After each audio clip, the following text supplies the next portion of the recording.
Ora bem, boas-vindas a mais uma análise detalhada. Hoje o nosso foco recai num jogo que é tão bonito quanto impiedoso, o azul. Para quem já conhece as regras e costuma colocar azulejos na parede, o objetivo agora é elevar drasticamente o nível. Esqueçam lá a ideia simpática de que este é apenas um puzzle amigável onde cada um constrói o seu belo mosaico na paz do Senhor. Vamos mudar o paradigma e encarar o azul como ele realmente é nos escalões mais altos. Uma batalha matemática e tática, de pura estratégia de soma zero.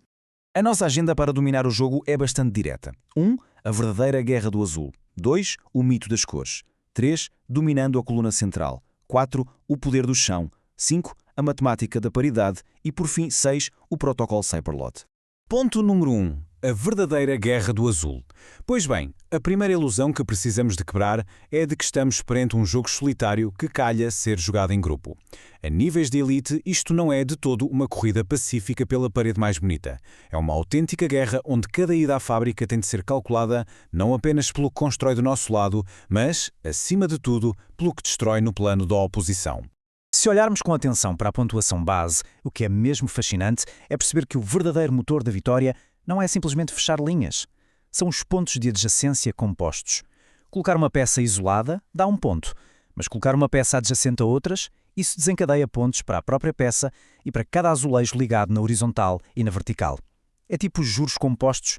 Quem sabe jogar a sério não espalha peças, agrupa-as cirurgicamente, para que uma única colocação renda rios de pontos, turno após turno. Passando ao ponto 2, o mito das cores.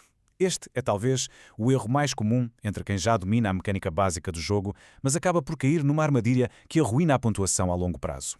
E a matemática não engana quando comparamos a estratégia de juntar as 5 cores com a estratégia de completar colunas verticais.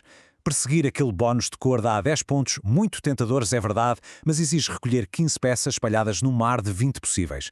Basicamente, atrai as atenções de toda a mesa, tornando-se num alvo gigante, super fácil de bloquear. Pior, espalha peças na diagonal e destrói as nossas adjacências. Por outro lado, focar numa coluna vertical dá apenas 7 pontos de bónus, mas é super fiável. Cria grupos densos de azulejos, um autêntico motor à prova de bala, imune a interrupções, que gera dezenas de pontos extra. Número 3. Dominando a coluna central.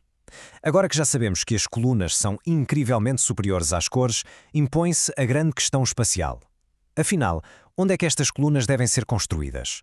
A resposta, e o grande segredo geométrico do jogo, é o centro. Aquela terceira coluna, bem no meio do tabuleiro, funciona como a nossa zona de ouro. Começar por construir no centro e só depois expandir para os lados garante que cada nova peça vai servir de ponte contínua para cadeias tanto horizontais como verticais. Se começarmos nas margens esquerda ou direita, estamos a limitar severamente a pontuação porque basicamente cortamos metade das opções de ligação no tabuleiro. Ora, para construir esse centro em condições, é preciso gerir as linhas de padrão de forma exímia. E há regras de ouro. As 3 linhas de cima são um motor contínuo de pontuação, super fáceis de fechar. Agora, as linhas 4 e 5 não são apenas espaços vazios, são autênticas bombas relógio. Colocar peças lá em baixo sem ter a garantia absoluta de que a fábrica vai fornecer o resto da cor nessa mesma ronda é assinar uma sentença de morte tática. Nunca tentem construir em 2 colunas diferentes simultaneamente nessas linhas. Ficar com as linhas de baixo bloqueadas entre rondas acaba com qualquer flexibilidade. É o desastre total. O que nos leva ao ponto 4, o poder do chão. Chegou a hora de parar de olhar só para o nosso umbigo, ou melhor, para o nosso mosaico, e começar a usar as penalizações como a nossa arma principal. A um nível especialista, principalmente no 1 contra 1, o azul é puro jogo de soma zero. E o que é que isto significa na prática? Significa que forçar propositadamente azulejos para a linha de chão de quem joga contra nós é matematicamente idêntico a fazermos nós esses pontos. Se repararem que alguém não tem espaço para peças azuis e conseguirem empurrar uma pilha de 5 azulejos azuis para o final da ronda, parabéns, acabaram de esmagar 14 pontos da pontuação dessa pessoa. Transformar o chão numa arma exige apenas uma coisa: observar ativamente o tabuleiro de toda a gente.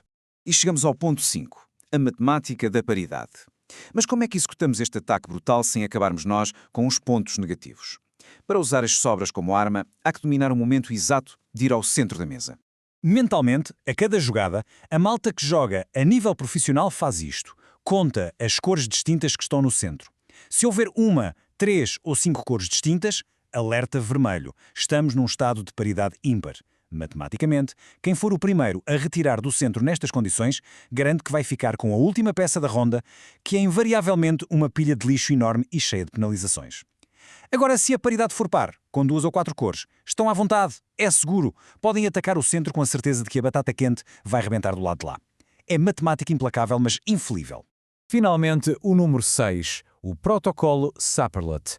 Isto é o culminar de tudo o que falamos, uma estratégia revolucionária usada pelos melhores pontuadores no Board Game Arena. 80%. Sim, ouviram bem. 80% é a esmagadora e um pouco assustadora taxa de vitórias de quem aplica este protocolo, mesmo contra especialistas conceituados. É a prova viva de que deitar fora as tradições e abraçar a pura privação de pontos resulta de uma forma incrível.